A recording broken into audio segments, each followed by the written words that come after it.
Assalamualaikum warahmatullahi wabarakatuh. Apa khabar semua anak-anak ustazah? InsyaAllah hari ini kita sambung pelajaran Tauhid tahun 2. Tapi sebelum tu, jom sama-sama kita baca doa sebelum belajar. Bismillahirrahmanirrahim. Allahumma ftah alaina hikmataka wansyur alaina min khazaini rahmatika ya arhamar rahimin.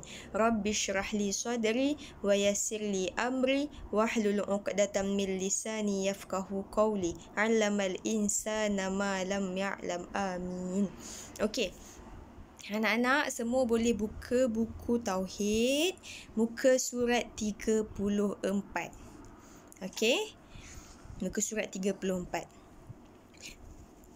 Okey, pada minggu lepas Ustazah ada bagi tugasan untuk anak-anak hafal lagu Tauhid beriman kepada kitab. Okey, tapi hari ini Ustazah nak bercerita sikit apa kitab, apa itu kitab, kenapa kita nak kena belajar kitab, kitab tu apa. Hari ini Ustazah akan cerita apa makna dan pengertian kitab yang sebenarnya. Okey. Dan Ustazah mengharapkan anak-anak yang dengar video Ustazah ni semua dah menghafal lagu yang Ustazah berikan minggu lepas, iaitu lagu kitab. Okey. Okey. Dah buka muka surat 34 semua? Okey. Dalam muka surat 34 ni, dia menekankan tentang pengertian, hukum dan dalil beriman dengan kitab. Beriman dengan kitab ni ada dalam rukun iman. Rukun iman iaitu beriman kepada kitab. Okey, kitab ni kitab apa? Macam kitab yang kita belajar kat sekolah ke? Macam kitab dekat rumah ke? Tak. Kitab yang khusus yang Allah berikan. Okey, cuba anak-anak tengok dekat dalam kotak petak yang warna coklat ni. Okey, dekat sini dia ada tulis. Yang pertama, pengertian beriman kepada kitab ialah. Kenapa kita kena beriman? Tapi sebelum tu Ustazah nak bagi tahu, kitab yang Allah turunkan kepada para nabi ni ada 4 kitab. Yang pertama, kitab Al-Quran yang kamu tengok kat atas ni. Kitab Al-Quran. Yang kedua, Injil. Yang ketiga, Zabur. Dan yang keempat, Taurat. Okey, setiap kitab-kitab ni ada nabi yang khusus yang Allah berikan kepada nabi-nabi tersebut. Ada 4 orang nabi. Okey, yang pertama, seperti yang anak-anak hafal lah sebelum ni. Okey, seperti anak-anak hafal. Okey, kejap Okey, tak apa. Nanti kita pergi kat bawah. Sebelum tu Hazah perkenalkan kitab lah. Ada 4 tadi. Dan pengertian beriman. Kenapa kita kena beriman dengan kitab? Ialah yang pertama, sebab Allah telah menurunkan kitab. Allah yang menurunkan kitab. Seperti Al-Quran, Injil, Zabur dan Taurat, Allah yang turunkan. Allah yang berikan khusus kepada Nabi-Nabi. Sebab tu kita wajib beriman. Yang kedua, diturunkan. Kejap ya.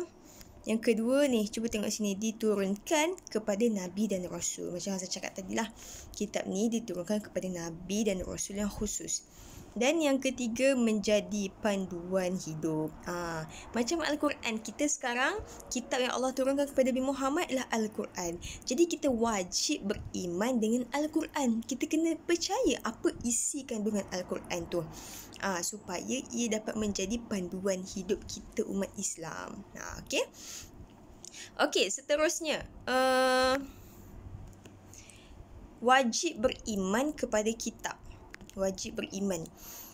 Okey, cuba tengok dekat sini. Wajib beriman kepada semua kitab yang diturunkan. Ada 4 kitab semua. Mungkin kadang-kadang anak-anak pernah dengar kitab Al-Quran sahaja, tak pernah dengar Injil, tak pernah dengar Zabur, tak pernah dengar Taurat. Tapi kita kena percaya dan kita kena yakin dan kita kena beriman juga kepada semua kitab yang Allah turunkan ni. Walaupun kita tak pernah tahu apa isi kandungan ni. Sebab kita yakin apabila Allah turunkan, benda tu pasti benar. Macam Al-Quran yang kita nampak sekarang ni, kitab Al-Quran lah. Kita kena yakin betul-betul Al-Quran ni adalah kitab yang suci yang Allah turunkan kepada umat Nabi Muhammad. Dan yang kedua, wajib mengamalkan isi kandungan Al-Quran dengan ikhlas. Apa yang Allah perintahkan dekat kita, apa yang Allah perintahkan dalam Al-Quran tu, Allah suruh kita buat tu, Allah suruh kita berpuasa, Allah suruh kita solat, semua kita kena wajib mengamalkan, wajib buat. Suruhan Allah kita wajib buat. Kalau kita tinggal dapat dosa. Okey, pandai. Okey, seterusnya. Okey, cuba tengok dalam kotak ni. Dalam kotak ni, kitab-kitab yang diturunkan oleh Allah. Kitab-kitab yang diturunkan oleh Allah kepada 4 orang Nabi dan Rasul. Okey, yang pertama, kita tengok yang pertama. Yang pertama, kitab Al-Quran diturunkan kepada Nabi kita lah. Nabi kita siapa? Nabi Muhammad sallallahu alaihi wasallam. Kalau saya cakap sallallahu alaihi wasallam, awak semua kena jawab sallallahu alaihi wasallam juga, okey? Okey, yang kedua. Kitab Injil. Kitab Injil macam awak dah hafal tu lah. Kitab Injil diturunkan kepada Nabi Isa.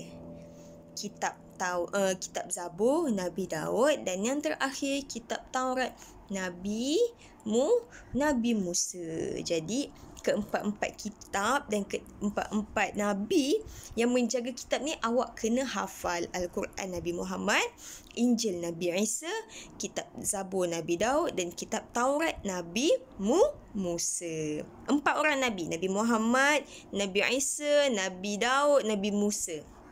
Okey, senang je nak hafal. Sikit je, 4 je. Okey, boleh? Okey. Ustazah rasa itu sahaja penerangan tentang kitab.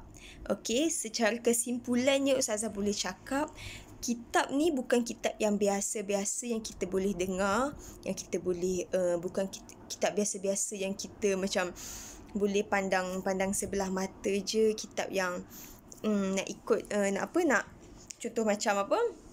Kitab ialah contoh macam cuti sekolah kan. Kan ada kitab-kitab, buku-buku sekolah kat rumah awak tu, kita abaikan je, kita tak baca pun, kita buat tak tahu je kan kadang-kadang.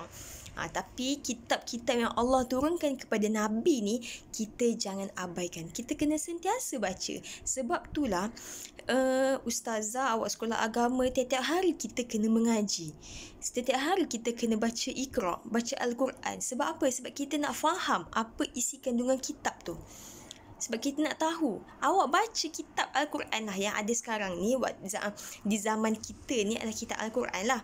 Yang awak baca kitab Al-Quran tu, yang Allah turunkan tu pun, kita dapat pahala awak baca. Bukan kitab yang biasa-biasa yang macam buku cerita awak tu. Bukan. Ni kitab-kitab yang Allah turunkan. Yang istimewanya. Sebab tu kitab Al-Quran ni dipanggil mukjizat. Mukjizat apa? Mukjizat ni adalah keistimewaan yang Allah bagi. Yang mukjizat ni satu keajaiban lah. Al-Quran ni yang Allah bagi kepada Nabi Muhammad sallallahu alaihi wasallam. Jadi awak jangan abaikan Al-Quran, awak kena sentiasa baca Al-Quran. Kalau siapa yang tak sampai Al-Quran lagi, okey, tak apa, baca Iqra. Iqra tu permulaan untuk awak nak pandai baca Al-Quran. Sebab Al-Quran kan ayat dia panjang-panjang.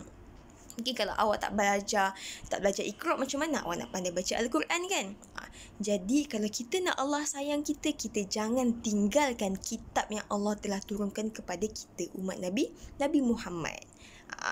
Okey? Okey, cuba tengok. Okey, anak-anak boleh tengok yang sini .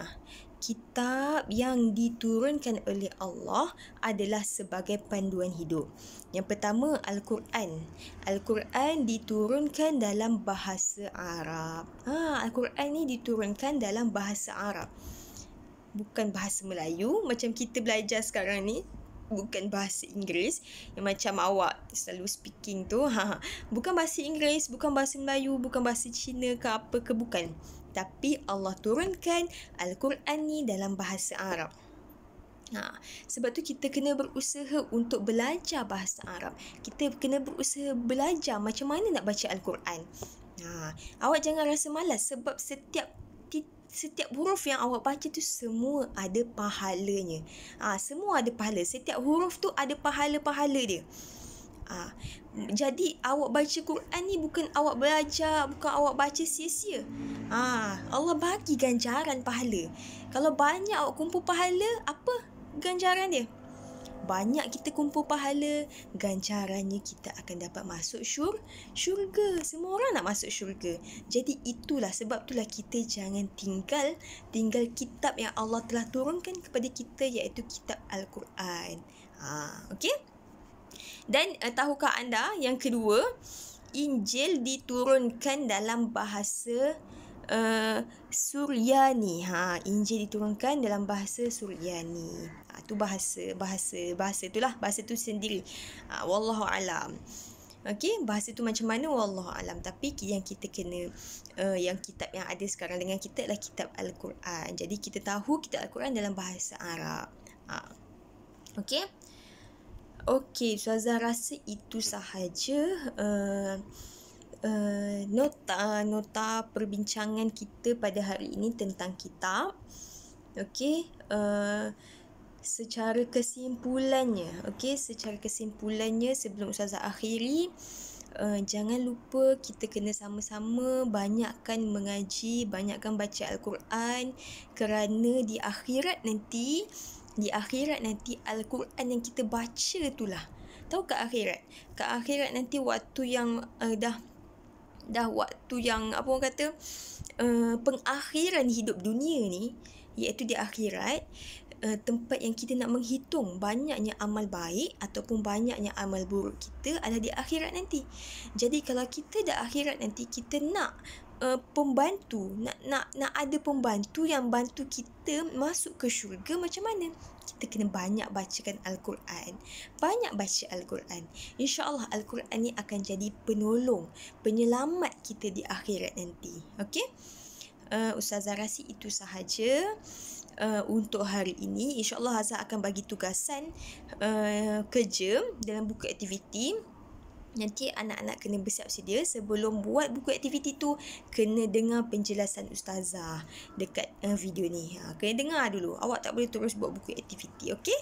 Okey, Hazah rasa itu sahaja. Wallahu a'lam. Assalamualaikum warahmatullahi wabarakatuh.